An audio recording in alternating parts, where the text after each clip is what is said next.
Hello दोस्तों, स्वागत है आपका मेरे यूट्यूब चैनल परीक्षा प्लान में। तो कैसे हैं आप लोग? आई होप अच्छे होंगे। तो जैसा कि आप लोगों को पता है कि राजस्थान जीके, राजस्थान का इतिहास, भूगोल और कला एवं संस्कृति, इससे संबंधित महत्वपूर्ण प्रश्नों की मैं प्रैक्टिस करवा रही हूँ। ये वाला पार्ट मैंने आपका राजस्थान बोर्ड की किताबों से कंप्लीट पढ़ाया है। उसके बाद महत्वपूर्ण प्रश्नों की प्रैक्टिस भी करवाई है, लेकिन अब मैं दोबारा प्रैक्टिस करवा रही हूँ ताकि जो नए प्रश्न हैं वो सभी आप लोगों को प्रैक्टिस में उपलब्ध करवा सकूं, क्योंकि ये प्रश्न मैंने पहले नहीं करवाए हैं, ये नए प्रश्न मैं लेकर आई हूँ। तो चलिए वीडियो को शुरू करते हैं। वीडियो देखने के बाद यदि आपको अच्छा लगे, हेल्पफुल लगे तो वीडियो को लाइक और शेयर कीजिएगा, और यदि आप चैनल पर नए हैं तो चैनल को सब्सक्राइब कर लीजिए। इसके अलावा राजस्थान जीके भी मैं पढ़ा रही हूँ, जो आपके सिलेबस में टॉपिक दिए गए हैं उसके अकॉर्डिंग ही पढ़ा रही हूँ। 4 टॉपिक मैंने कंप्लीट करा दिए हैं, जिसमें राजस्थान के प्रतीक चिन्ह, राजस्थान की फ्लैगशिप योजनाएं, राजस्थान के प्रमुख अनुसंधान केंद्र और राजस्थान के प्रमुख धार्मिक स्थल। इन 4 टॉपिक को मैं पढ़ा चुकी हूँ। यदि आप लोग वीडियो देखना चाहें तो देख सकते हैं। आज के वीडियो को शुरू करते हैं। आज प्रश्नों की संख्या ज़्यादा है, तो वीडियो को ज़्यादा से ज़्यादा शेयर कीजिएगा। मैंने सभी प्रश्न ऐसे शामिल किए हैं जो आपकी परीक्षा के लिए महत्वपूर्ण हैं। तो चलिए वीडियो को शुरू करते हैं। वीडियो देखने के बाद यदि आपको अच्छा लगे तो वीडियो को लाइक और शेयर जरूर किया कीजिए, और यदि नए हो चैनल पर तो सब्सक्राइब कर लीजिए। तो चलिए शुरू करते हैं। पहला प्रश्न दिया गया है, तनोट देवी मंदिर राजस्थान के किस जिले में स्थित है? पहला विकल्प है जयपुर, दूसरा विकल्प है जैसलमेर, तीसरा है चूरू और चौथा है अलवर। तो तनोट देवी मंदिर राजस्थान के जैसलमेर में स्थित है। जैसलमेर में तनोट गांव है, वहीं पर ये मंदिर स्थित है। जल्दी जल्दी से प्रश्नों को देखेंगे क्योंकि प्रश्नों की संख्या ज्यादा है। पहला दूसरा प्रश्न है, कौन सा दर्रा मेवाड़ को मारवाड़ से जोड़ता है? पहला विकल्प है फुलवारी की नाल, दूसरा है झील वाड़ा की नाल, तीसरा है केवड़ा की नाल और चौथा है हाथीगोड़ा की नाल। तो दक्षिणी अरावली में जो स्थानीय पास हैं, जो दर्रे हैं, उन्हें नाल के रूप में जाना जाता है। अब मेवाड़ को मारवाड़ से जोड़ने वाला दर्रा है झीलवाड़ा की नाल। बी विकल्प इसमें आपका सही हो जाएगा। इसे पगलिया की नाल के नाम से भी जाना जाता है, तो ये भी याद रखिएगा, पगलिया की नाल। और विकल्प लिखे हुए हैं उनके बारे में जान लीजिए। फुलवारी की नाल, ये राजस्थान का क्षेत्रफल की दृष्टि से सबसे बड़ी नाल है, यानी सबसे बड़ा दर्रा है, जो उदयपुर जिले में स्थित है। केवड़ा की नाल, ये भी उदयपुर जिले में स्थित है। और हाथीगोड़ा की नाल, ये राजसमंद को पाली जिले से जोड़ता है। तो इतनी जानकारी जरूरी है। चलिए आगे बढ़ते हैं। राजस्थान का मरुस्थल महोत्सव प्रतिवर्ष कहाँ आयोजित किया जाता है? पहला विकल्प है अलवर, दूसरा विकल्प है बाड़मेर, तीसरा है चूरू और चौथा है जैसलमेर। तो राजस्थान का मरुस्थल महोत्सव ये प्रतिवर्ष आयोजित किया जाता है गोल्डन सिटी में, यानी कि जैसलमेर में। जैसलमेर को क्या कहते हैं? गोल्डन सिटी क्या कहा जाता है जैसलमेर को। तो इसमें आपका डी विकल्प सही हो जाएगा। चलिए आगे बढ़ते हैं। किस पर्वत श्रृंखला से साबरमती नदी का उद्गम होता है? पहला है पूर्वी घाट, दूसरा है अरावली, तीसरा है सतपुड़ा और चौथा है विंध्य। तो साबरमती नदी का उद्गम होता है अरावली से। बी विकल्प इसमें सही हो जाएगा। चलिए आगे बढ़ते हैं। आप लोग भी प्रश्नों के उत्तर दिया कीजिए ताकि आपको पता चल जाए कि आपकी तैयारी कैसी है। जितने प्रश्न मैं करा रही हूँ उसमें आप देखेंगे कि आपके कितने प्रश्न सही हुए हैं, तो आपको पता चलेगा कि आप किस लेवल पर हैं। चलिए आगे बढ़ते हैं। अगला प्रश्न है, सांभर झील के बारे में कौन सा कथन सत्य है? सत्य कथन पूछा गया है, ध्यान दीजिएगा। पहला विकल्प है यह अरब सागर में गिरती है, दूसरा है यह भारत की सबसे बड़ी अंतर्देशीय खारे पानी की झील है, तीसरा है यह धूमकेतु के हाइपर वेलोसिटी प्रभाव के कारण गठित गठित की गई है, और चौथा है यह भारत की सबसे ऊंची झील है।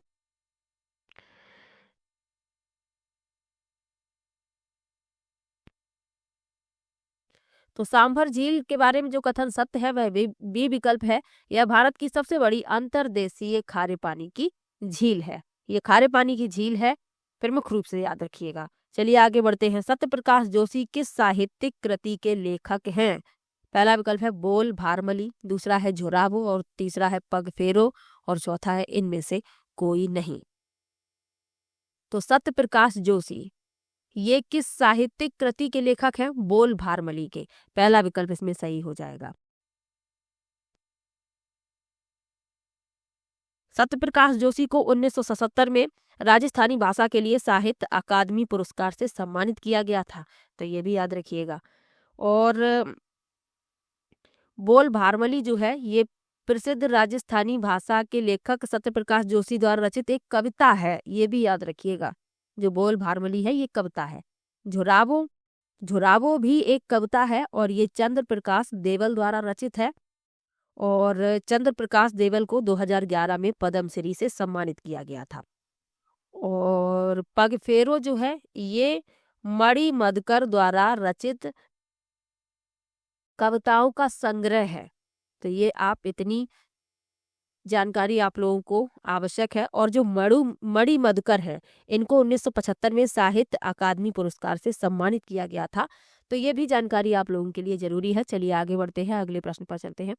आरटीई 2009 की किस धारा के तहत प्रत्येक विद्यालय के लिए एसएमसी का निर्माण किया जाता है? एसएमसी यानी स्कूल मैनेजमेंट कमेटी, विद्यालय प्रबंधन समिति। पहला विकल्प है धारा 19, दूसरा है धारा 21, तीसरा है धारा 22 और चौथा है धारा 18। तो आरटीई की धारा 21 के तहत प्रत्येक विद्यालय के लिए एसएमसी का निर्माण किया जाता है। एसएमसी जो है ये विद्यालय प्रबंधन की देखरेख करता है, विद्यालय विकास योजना बनाता है, अनुशंसा करता है और जो धन दिया जाता है सरकार से तो उस धन का उपयोग किया जा रहा है या नहीं ये एसएमसी देखता है। और इसकी भूमिका विद्यालय के प्रबंधन और उसके विकास में भाग लेना और निगरानी करना है। तो याद रखिएगा धारा 21 के तहत। और विकल्प लिखे हुए हैं उनके बारे में भी जान लीजिए जो और धाराएं लिखी हुई हैं। धारा 18 क्या कहता है? पहले मान्यता प्रमाण पत्र प्राप्त किए बिना कोई भी विद्यालय स्थापित नहीं किया जा सकता है। यानी पहले मान्यता लेनी होगी उसके बाद विद्यालय की स्थापना की जाएगी। धारा 19 क्या कहती है? विद्यालयों के लिए मानदंड। और धारा 22 विद्यालय विकास योजना। तो इनके बारे में भी याद रखिएगा, एक प्रश्न आपको आरटीई से संबंधित जरूर मिलेगा। चलिए आगे बढ़ते हैं। पोंग बांध राजस्थान में निम्नलिखित में से किस बड़ी परियोजना का हिस्सा है? पहला है फरक्का बैराज, दूसरा है दामोदर घाटी परियोजना, तीसरा है काकरा पाकर परियोजना और चौथा है इंदिरा गांधी नहर।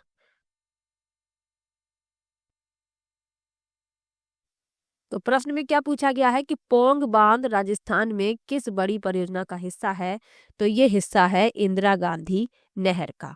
इसमें आपका डी विकल्प सही हो जाएगा। इंदिरा गांधी नहर परियोजना जो है बहुत महत्वपूर्ण परियोजना है क्योंकि यह श्री गंगानगर से जैसलमेर तक राजस्थान के रेगिस्तानी क्षेत्रों को जीवन प्रदान करती है।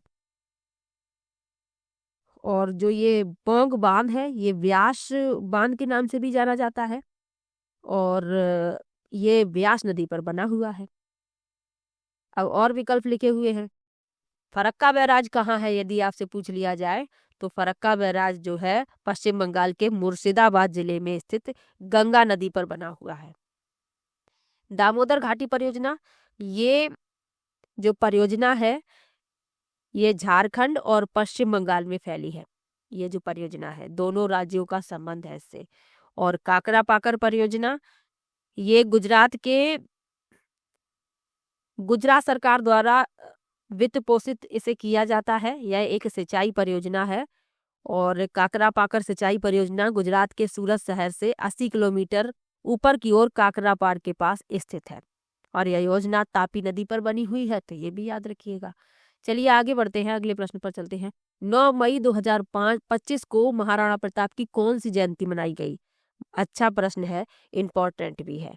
तो 2025 को 9 मई 2025 को कौन सी जयंती मनाई गई महाराणा प्रताप की? पहला विकल्प है 475वीं, दूसरा है 480वीं, तीसरा है 485वीं और चौथा है 490वीं। तो 9 मई 2025 को 485वीं जयंती मनाई गई। सी विकल्प इसमें सही हो जाएगा। महाराणा प्रताप का जन्म 9 मई 1540 को कुंभलगढ़ में हुआ था और ये मेवाड़ के 13वें राजा थे। तो याद रखिएगा। चलिए आगे बढ़ते हैं। विवान कपूर किस खेल से संबंधित है? पहला विकल्प है बॉक्सिंग, दूसरा है खो खो, तीसरा है कबड्डी और चौथा है राइफल शूटिंग। तो विवान कपूर का संबंध है राइफल शूटिंग से। डी विकल्प इसमें सही हो जाएगा। चलिए आगे बढ़ते हैं, अगले प्रश्न पर चलते हैं। राजस्थान का कौन सा शहर बैंगनी शहर कहलाता है? बड़ा ही अच्छा प्रश्न है। अभी तक आपसे पूछ लिया जाता था कि पिंक सिटी कौन सी है, गुलाबी शहर कौन सा है। अब पूछा गया है कि बैंगनी शहर कौन कहलाता है। पहला विकल्प है जैसलमेर, दूसरा है झालावाड़, तीसरा है जोधपुर और चौथा है उदयपुर। तो राजस्थान का बैंगनी शहर कहलाता है झालावाड़। बी विकल्प इसमें सही हो जाएगा। चलिए आगे बढ़ते हैं।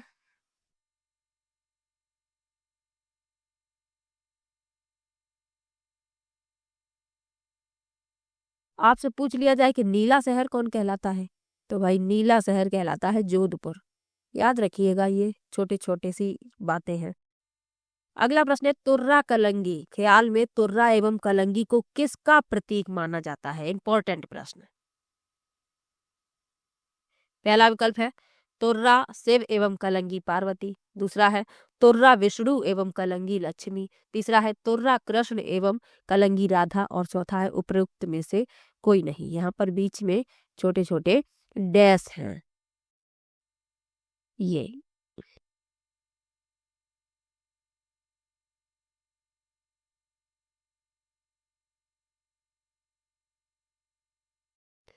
तो तुर्रा प्रतीक है शिव के और कलंगी पार्वती के। तो इसमें आपका पहला विकल्प सही हो जाएगा। इस ख्याल की रचना जो तुर्रा कलंगी ख्याल है, इस ख्याल की रचना मेवाड़ के मुस्लिम संत शाह अली व हिंदू संत तुकनगीर नामक दो संत पीरों ने 16वीं शताब्दी में की थी। इसमें तुर्रा को महादेव शिव तथा कलंगी को पार्वती का प्रतीक माना जाता है। तो याद रखिएगा। चलिए आगे बढ़ते हैं। इंपॉर्टेंट प्रश्न है, पूछा जा सकता है। चलिए आगे बढ़ते हैं। राजस्थान में वालर कृषि का प्रकार है। पहला है स्थानांतरित कृषि, दूसरा है व्यापारिक कृषि, तीसरा है बागानी कृषि और चौथा है अंतः कृषि। तो वालर कृषि ये स्थानांतरित कृषि का प्रकार है। पहला विकल्प इसमें सही हो जाएगा। स्थानांतरित कृषि के बारे में मैंने आपको बताया है, झूम खेती भी जिसे कहा जाता है, कई बार बताया है, आप लोगों को याद होगा। चलिए आगे बढ़ते हैं। कुशासन के आधार पर डलहौजी ने ब्रिटिश साम्राज्य में कौन से राज्य को हड़प लिया था? पहला है सतारा, दूसरा है झांसी, तीसरा है अवध और चौथा है नागपुर। तो कुशासन के आधार पर डलहौजी ने ब्रिटिश साम्राज्य के अवध को हड़प लिया था। सी विकल्प इसमें सही हो जाएगा। लॉर्ड डलहौजी ने भारत में ब्रिटिश राजनीतिक विस्तार की प्रक्रिया को सुदृढ़ करने के लिए हड़प नीति और कुप्रबंधन के आधार पर हड़पना अनुलग्नक के 2 गुना माप का पालन किया। तो ये आप याद रखिएगा। सी विकल्प इसमें सही है। चलिए आगे बढ़ते हैं। चित्तौड़गढ़ के किले में तिरुभवन नारायण मंदिर का निर्माता कौन है? यहाँ पर थोड़ी सी गलती हो गई है, यहाँ पर लिखा जाएगा तिरुभवन नारायण मंदिर।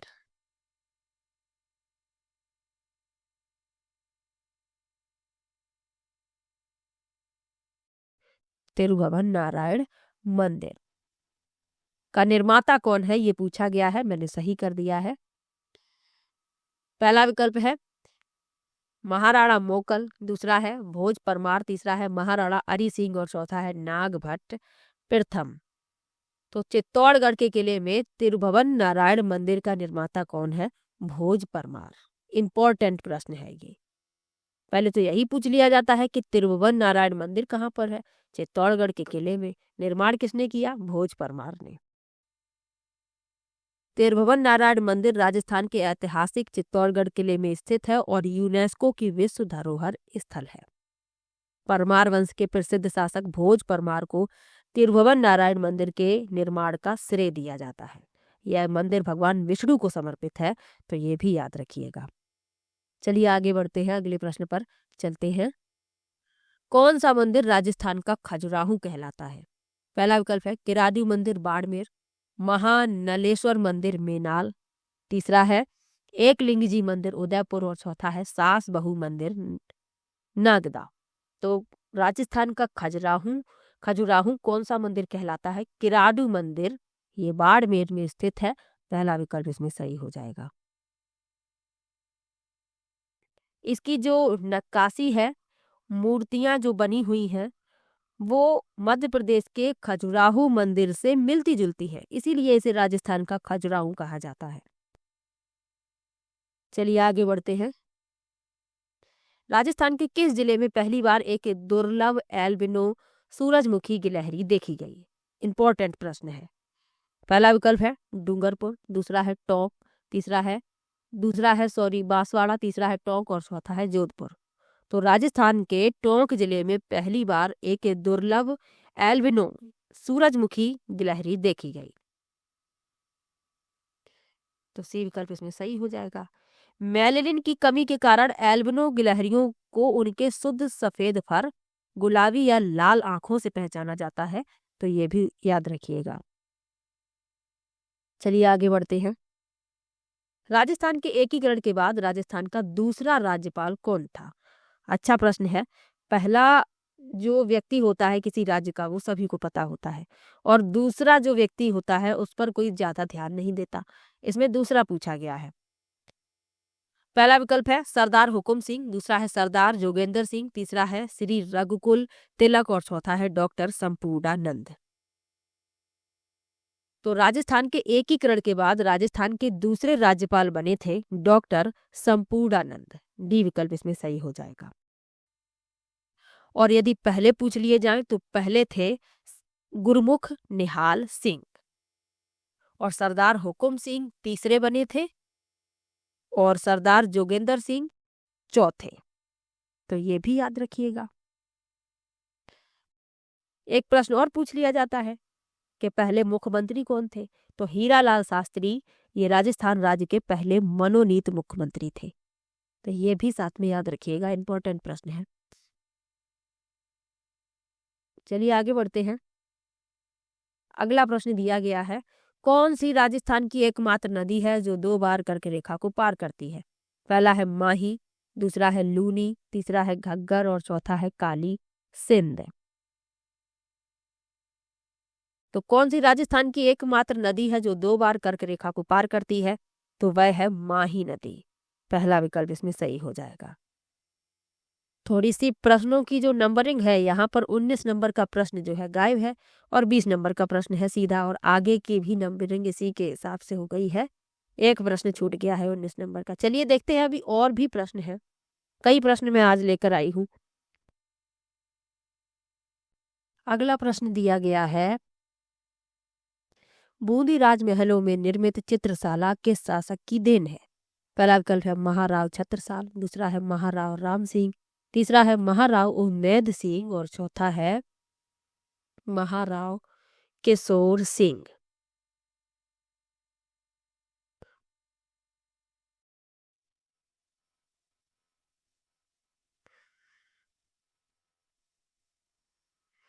तो बूंदी राजमहलों में निर्मित चित्रशाला किस शासक की देन है? महाराव उम्मेद सिंह की। सी विकल्प इसमें सही हो जाएगा। चित्रशाला जो है ये बूंदी में उम्मेद भवन का हिस्सा है, जिसका नाम इसके संरक्षक राव उम्मेद सिंह के नाम पर रखा गया है, जिन्होंने 18वीं शताब्दी में इसे बनवाया था। चलिए आगे बढ़ते हैं।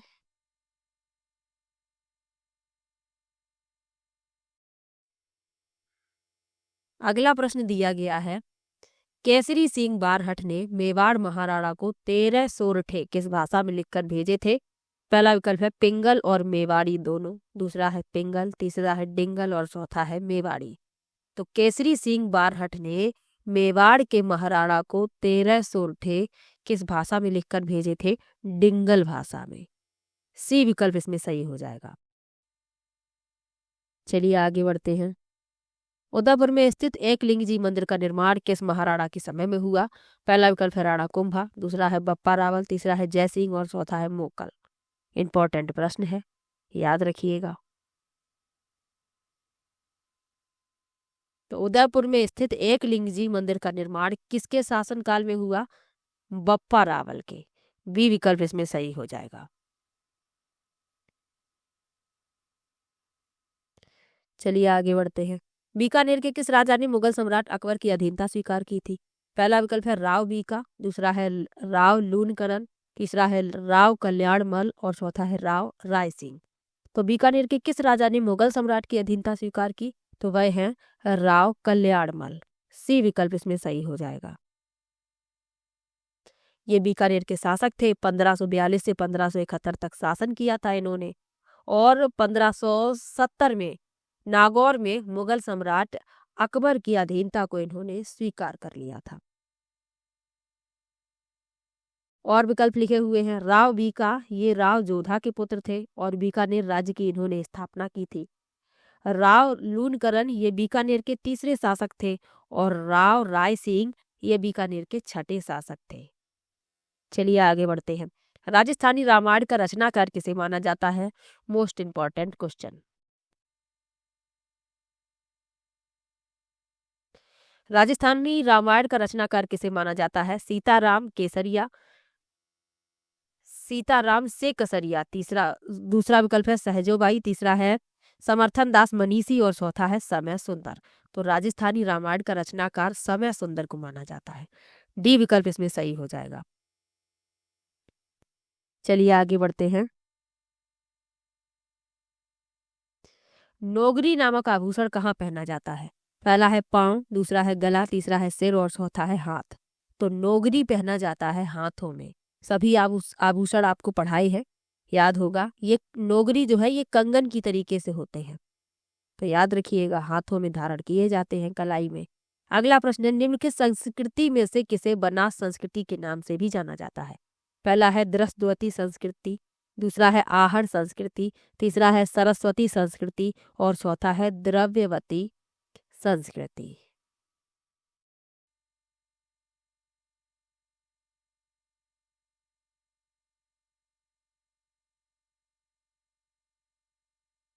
तो बनास संस्कृति के नाम से भी जाना जाता है आहड़ संस्कृति को।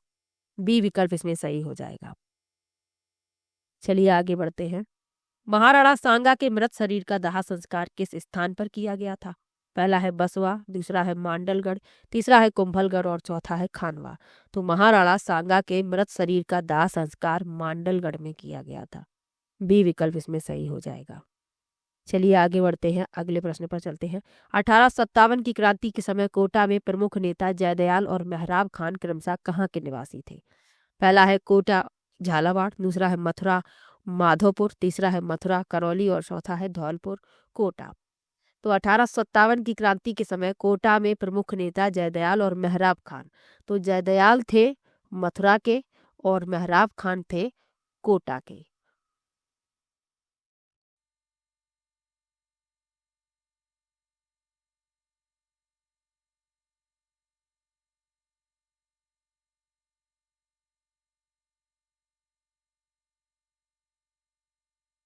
तो जयदयाल जो थे ये थे मथुरा के।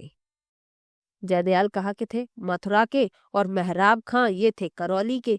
यानी कि आपका सी विकल्प सही हो जाएगा, मथुरा और करौली। चलिए आगे बढ़ते हैं। 1818 में राजपूत राज्यों से संधियां करने का उत्तरदायित्व ब्रिटिश कंपनी ने किसे सौंपा था? पहला विकल्प है सर जॉर्ज बार्लो, दूसरा है मेटकॉफ, तीसरा है लॉर्ड बेलेजली और चौथा है कार्नवालिस। तो चार्ल्स मेटकॉफ, इन्हें 1818 में ब्रिटिश कंपनी द्वारा राजपूत राज्यों के बीच संधियों पर हस्ताक्षर करने की जिम्मेदारी सौंपी गई थी। तो बी विकल्प इसमें सही हो जाएगा, मेटकॉफ। और मेटकॉफ को 1835 से 1836 तक भारत का गवर्नर जनरल नियुक्त किया गया था। तो ये भी याद रखिएगा। अगला प्रश्न है निम्नलिखित में से कौन सी प्राकृतिक आपदा राजस्थान में घटित होने की न्यूनतम आशंका है? पहला है भूकंप, दूसरा है बाढ़, तीसरा है सुनामी और चौथा है सूखा। तो भूकंप संभावना है, बाढ़ की भी संभावना है, सूखे की भी संभावना है, लेकिन यहाँ पर सुनामी की संभावना नहीं है, क्योंकि सुनामी की संभावना कहाँ है? तटीय क्षेत्रों में। तो इसमें न्यूनतम आशंका है सुनामी की। सी विकल्प इसमें आपका सही हो जाएगा। चलिए आगे बढ़ते हैं।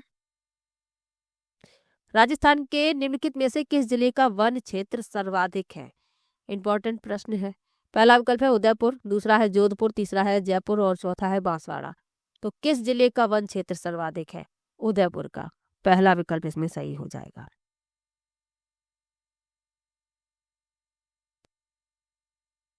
चलिए आगे बढ़ते हैं। एक प्रश्न पूछा जाता है कि राजस्थान का जो वन क्षेत्र है उसे कितने प्रकारों में वर्गीकृत किया गया है। तो 3 प्रकार है, आरक्षित वन, संरक्षित वन और अवर्गीकृत वन। तो याद रखिएगा, ये प्रश्न 2023 वाले पेपर में पूछा गया था। चलिए आगे बढ़ते हैं। मानसी वाकल परियोजना से किस शहर को पेयजल उपलब्ध किया जाता है। पहला है जोधपुर, दूसरा है पाली, तीसरा है उदयपुर और चौथा है राजसमंद।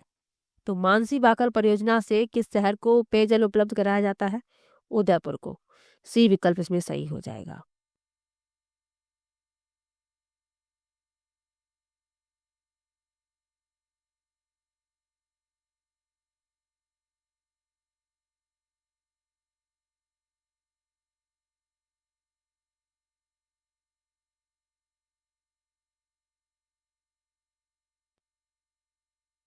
अगला प्रश्न दिया गया है, रूपा जी तथा कृष्ण कृपा जी।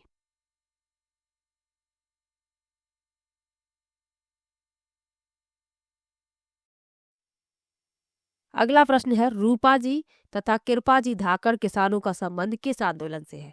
पहला है बिजोलिया, दूसरा है बेंगू, तीसरा है बूंदी और चौथा है बेंगू और बूंदी। तो रूपा जी और कृपा जी धाकड़ किसानों का संबंध है बेंगू किसान आंदोलन से। बी विकल्प इसमें सही हो जाएगा।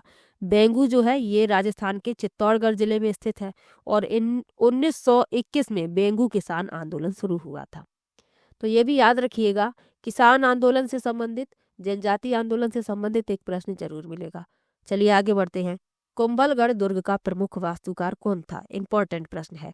पहला विकल्प है मंडन, दूसरा है गोविंद, तीसरा है नपा और चौथा है इनमें से कोई नहीं। तो कुंभलगढ़ दुर्ग का प्रमुख वास्तुकार मंडन था। पहला विकल्प इसमें सही हो जाएगा। इंपॉर्टेंट प्रश्न है, याद रखिएगा। चलिए आगे बढ़ते हैं, अगले प्रश्न पर चलते हैं। चैम्बर ऑफ प्रिंसेज का प्रथम चांसलर कौन था। पहला विकल्प है महाराज भीम सिंह, दूसरा है करड़ी सिंह, तीसरा है गज सिंह और चौथा है गंगा सिंह। तो चैम्बर ऑफ प्रिंसेज का प्रथम चांसलर कौन था। गंगा सिंह। डी विकल्प इसमें सही हो जाएगा। चलिए आगे बढ़ते हैं। गोरा और बादल ने किसकी रक्षा की थी। पहला विकल्प है महाराणा प्रताप, दूसरा है रानी पद्मिनी, तीसरा है राणा उदय सिंह और चौथा है कमलावती। तो गोरा और बादल ये महान राजपूत योद्धा थे। इन्होंने चित्तौड़गढ़ के राजा रतन सिंह की सेवा की थी और रतन सिंह की पत्नी थी पद्मिनी। तो इन्होंने रानी पद्मिनी की रक्षा की थी। बी विकल्प इसमें सही हो जाएगा।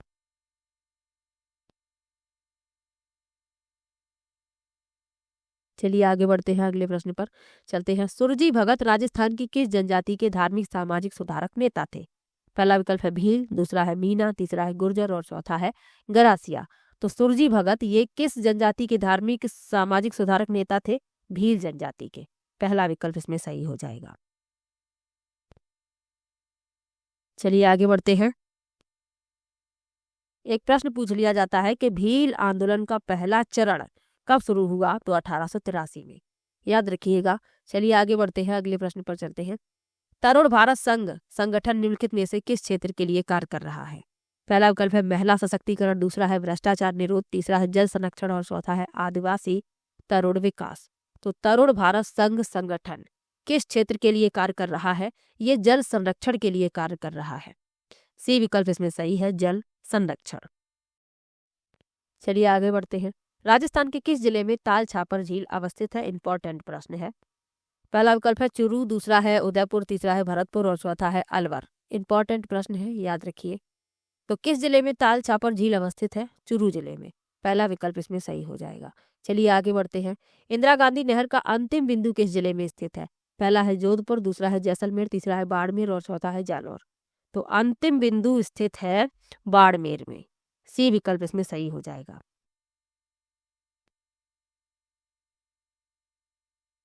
इसका उद्गम कहाँ से होता है। पंजाब में स्थित हर के बैराज से। और इसका अंतिम बिंदु पूछा गया है बाड़मेर है। चलिए आगे बढ़ते हैं, अगले प्रश्न पर चलते हैं। चित्रकला की किस शैली में पक्षी एवं जानवरों का महत्वपूर्ण स्थान है। पहला विकल्प है बूंदी शैली, दूसरा है नाथ द्वारा शैली, तीसरा है किशनगढ़ शैली और चौथा है बीकानेर शैली। तो किस चित्र शैली में पक्षी एवं जानवरों का महत्वपूर्ण स्थान है। तो वह है बूंदी शैली। पहला विकल्प इसमें सही हो जाएगा। अगला प्रश्न है, अजमेर नगर का संस्थापक कौन था। पहला विकल्प है अर्नोराज, दूसरा है अजय राज, तीसरा है अजय पाल और चौथा है सोमेश्वर। तो अजमेर नगर का जो संस्थापक था पूछा गया है, ये जो आपका प्रश्न है ये राजस्थान की जो परीक्षाएं हैं उनमें पूछा गया है, तो इसमें आपका बी विकल्प सही हो जाएगा, अजय राज। चलिए आगे बढ़ते हैं। जसवंत थड़ा कहाँ अवस्थित है? पहला विकल्प है बीकानेर, दूसरा है जोधपुर, तीसरा है उदयपुर और चौथा है आमेर। तो जसवंत थड़ा कहाँ स्थित है? ये स्थित है जोधपुर में। बी विकल्प इसमें सही हो जाएगा।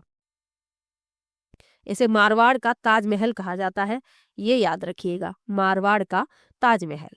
चलिए आगे बढ़ते हैं।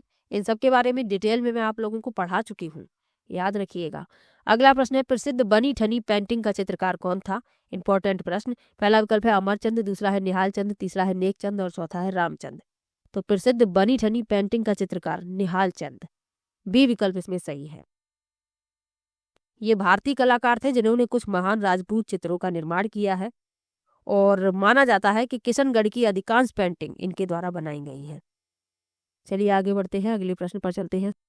अगला प्रश्न है राजस्थान के लिए राजपूताना शब्द का प्रयोग सर्वप्रथम किसने किया?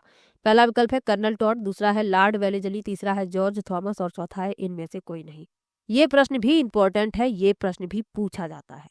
तो राजस्थान के लिए सर्वप्रथम राजपूताना शब्द का प्रयोग किसने किया? जॉर्ज थॉमस ने। सी विकल्प इसमें सही हो जाएगा। चलिए आगे बढ़ते हैं। बीकानेर के इतिहास में कौन सी ख्यात अति लाभदायक है? पहला है मुंडियार की ख्यात, दूसरा है बांकीदास की ख्यात, तीसरा है दयाल दास की ख्यात और चौथा है नैनसी की ख्यात। तो बीकानेर के इतिहास में कौन सी ख्यात अति लाभदायक है? वह है दयाल दास की ख्यात। सी विकल्प इसमें सही हो जाएगा। दयाल दास को राजस्थान का अंतिम ख्यातकार माना जाता है, तो ये भी याद रखिएगा। चलिए आगे बढ़ते हैं। भरतपुर प्रजामंडल निर्माण की घोषणा किस स्थान पर की गई थी? पहला है भूसावर, दूसरा है रेवाड़ी, तीसरा है आगरा और चौथा है बयाना। तो भरतपुर प्रजामंडल निर्माण की घोषणा की गई थी रेवाड़ी में। बी विकल्प इसमें सही हो जाएगा। चलिए आगे बढ़ते हैं, अगले प्रश्न पर चलते हैं। सागरमल गोपा को राजद्रोह के आरोप में कितने वर्ष के कठोर कारावास की सजा दी गई थी? पहला विकल्प है 12 वर्ष, दूसरा है 20 वर्ष, तीसरा है 6 वर्ष और चौथा है आजीवन कारावास। तो सागरमल गोपा ये महान स्वतंत्रता सेनानी थे। इनका जन्म जैसलमेर में हुआ था, एक ब्राह्मण परिवार में। इन्हें गिरफ्तार कर लिया गया था देशद्रोह के आरोप में और इन्हें 6 वर्ष के कठोर कारावास की सजा सुनाई गई थी। तो सी विकल्प इसमें आपका सही हो जाएगा। इनका निधन जो है कारावास में ही हो गया था, जेल में ही, और ऐसा माना जाता है कि इन्हें जिंदा जला दिया गया था। चलिए आगे बढ़ते हैं। निम्नलिखित में से कौन सा युग्म सही है? पहला विकल्प है सोम माही, दूसरा है जाखम लूनी, तीसरा है पार्वती जाखम और चौथा है कोठारी लूनी। तो सहायक नदियां बताई गई हैं इसमें, तो जो युग्म सही है वह है सोम और माही। पहला विकल्प इसमें सही हो जाएगा। तो आज मैंने लिए हैं कुल 50 प्रश्न। 50 में से आपने कितने प्रश्न सही किए हैं कमेंट बॉक्स में जरूर बताइएगा, और वीडियो कैसा लगा ये भी कमेंट में जरूर बताइएगा। यदि आप 50 में से 40 प्लस कर रहे हैं तो ये बहुत अच्छी ही तैयारी है आपकी। यदि आप इसी तरीके से तैयारी करते रहेंगे तो आप एग्जाम में बहुत अच्छा प्रदर्शन करेंगे। और आपको किसी भी प्रश्न में डाउट हुआ करे तो आप कमेंट बॉक्स में जरूर लिखा कीजिए। मैं सभी के कमेंट पढ़ती हूँ और सभी को रिप्लाई भी देती हूँ। और यदि किसी प्रश्न में आपको डाउट हो तो आप कमेंट बॉक्स में लिखेंगे तो मैं आपका डाउट दूर कर सकूंगी।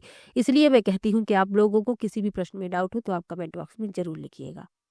चलिए मिलते हैं नेक्स्ट वीडियो में।